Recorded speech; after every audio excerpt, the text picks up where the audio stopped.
Hello everyone, welcome to my channel. In the last video, I discussed about vector valued function, how to represent a vector function in the form of parametric equation as well as vector equation. And this is the continuation lesson. Today I will be discussing about domain of vector valued functions and representation of a line in the form of a vector. So first we are discussing about domain of vector valued functions. The domain of vector valued function is the set of allowable values of t. We know a vector function is denoted by r is equal to r of t. Then what will be the domain of r?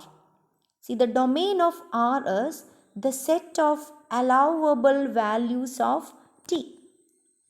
If Rt is defined in terms of components and domain is not specified, then it will be understood that the domain is set of all values of t for which every component is defined and yields a real value. We call this as the natural domain of R of t. So when you are given R of t, the vector valued function R of t in terms of the components, that is some xti plus y of tj plus z of tk, you have to consider each and every component and whose domains. Then the total domain of vector function R of t will be the intersection of all these domains. Here is a remark. The natural domain of a vector valued function is the intersection of natural domains for its component functions that I said earlier. Look at the first example. Find the natural domain of R of t is equal to cos ti plus sin tj plus t cube k. So here you are given the vector function R of t in terms of the components. And from this you can write the corresponding parametric form of this curve as x is equal to cos t, y is equal to sin t and z is equal to t cube. So first we want to find out the domain of these three components. For cos t, sin t and t cube, t can take any value from minus infinity to infinity. Therefore, the domains, the natural domains of these functions will be capital R. That means the set of all real numbers. And therefore, the intersection is also capital R. Hence, the natural domain of R of t will be the set of all real numbers capital R. Look at the second example. Find natural domain of R of t is equal to ti plus 1 by tj plus 1 by t cube k. In this question also you are given vector form. And from this the corresponding parametric form is x is equal to t, y is equal to 1 by t and z is equal to 1 by t cube. And from this it is very clear that the first equation x is equal to t, here t can assume any value from minus infinity to infinity. Therefore, we can say that the natural domain of t is R. Whereas in the second equation and third equation, when t takes the value 0, y and z are undefined. They does not exist. Therefore, we can take the natural domain of 1 by t and 1 by t cube as r difference 0. So other than 0, t can assume any value from minus infinity to infinity. Therefore, the domain is restricted. Okay, the domain will be r given 0, r difference 0. 0 is excluded. Therefore, what will be the intersection?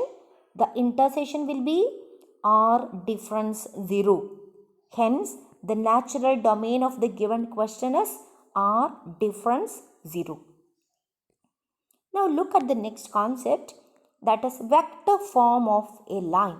We know the equation of a line. Here I'll give you the vector form of a line.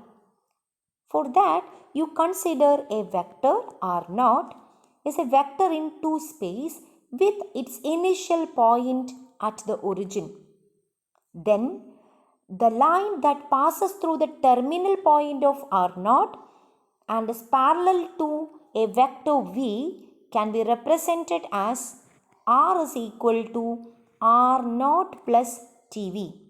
So keep in mind, in this case we have a vector r0 with origin as the initial point and another vector v also you are given. You are given a vector v, two things you are given. So you can find out a vector which passes through the terminal point of this r0 and parallel to the vector v. You can see from this picture, you are given r0 a vector and another vector v.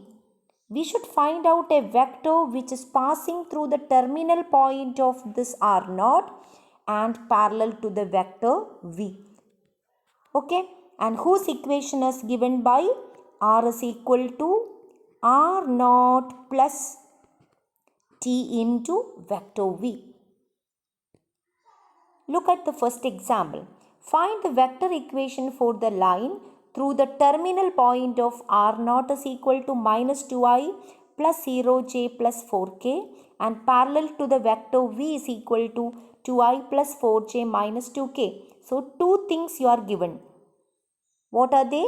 r0 and v. We know the equation of the line, that is vector r is equal to r0 plus tv. You substitute r0 and v.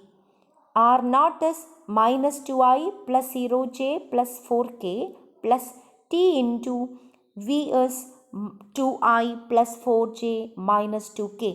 So when you are collecting the corresponding components of I, j and k, we will get minus 2 plus 2ti plus 4tj plus 4 minus 2tk. Now look at the next equation. It is vector form of a line through 2 points. You are given in this case two vectors, one is r0 and the other is r1. We can find out the equation of a line which passes through the terminal point of these vectors. And this equation is given by r is equal to r0 plus t times r1 minus r0. On simplification, we will get r is equal to 1 minus t into r0 plus t into r1. Here there is a restriction, 0 less than or equal to t less than or equal to 1. So remember, in this case, you are given two vectors. One is r0 and the other is r1. Okay. Then by using this equation, we will get a line which is passing through the terminal point of these two vectors, whose equation is r is equal to 1 minus t r0 plus t into r1. Look at the first example. Find the vector equation. See, vector equation for the line L that passes through the terminal points of r0 and r1. r0 is minus 2i plus 0j plus 3k and r1 is 3i plus 5j minus 2k. We have the equation r is equal to 1 minus t r0 plus t into r1. You substitute the corresponding vectors r0 and r1. So we will get 1 minus t into minus 2i plus 0j plus 3k plus t times 3i plus 5j minus 2k. So on simplification, we will get the corresponding equation of the line. Now in the next example, see, find the slope of the line in 2 space that represented by the vector equation rt is equal to 7 minus 2ti minus 3 minus 4tj. So here you are asked to find the slope of the line, not the line whose slope we should find out. Given r of t is equal to 7 minus 2ti minus 3 minus 4tj. We know that this vector passes through the point 7 minus 3. It is 7 minus 3. How we are getting this answer? I told you in the previous video, in order to get this point, you collect the constant from each component. From the first component, the constant is 7, and the second component it is minus of 3. So 7 minus 3. The vector passes through 7 minus 3, and parallel to the vector v is equal to minus 2i plus 4j. See, this RT is parallel to minus 2i plus 4j. How we are getting that? You collect coefficient of t from each component of R. From the first component, coefficient of t is minus 2, so minus 2i. And from the second component, it is minus of minus 4t, so the second coordinate is 4j. Therefore, V is a vector which is parallel to the given R. Therefore, these two are having the same slope. Now, we can find out the slope of V. Slope of V we will get by taking B by A. See, B means it is coefficient of J divided by coefficient of I. Therefore, the slope is equal to 4 divided by minus 2, that is equal to minus 2. Now one more question. Find the x-intercept of the line in 2 space that is represented by the vector equation rt is equal to 5 plus 3ti plus 7tj. Here you are asked to find the x-intercept and the equation is given in vector form. We can write the corresponding parametric form, that is x is equal to 5 plus 3t, y is equal to 7t. The x-intercept in 2 space is obtained by taking y is equal to 0. Therefore, if you are taking y is equal to 0, y is 7t, therefore 7t is equal to 0, therefore t is equal to 0. And this, if you are substituting in x, what we will get? X is equal to 5. Therefore, the x-intercept is 5, 0. So what we discussed today, we started with the natural domain of a vector valued function and representation of a straight line in the form of vector. Two different forms we discussed today. So I hope all of you understood what I discussed in this class. Thank you very much.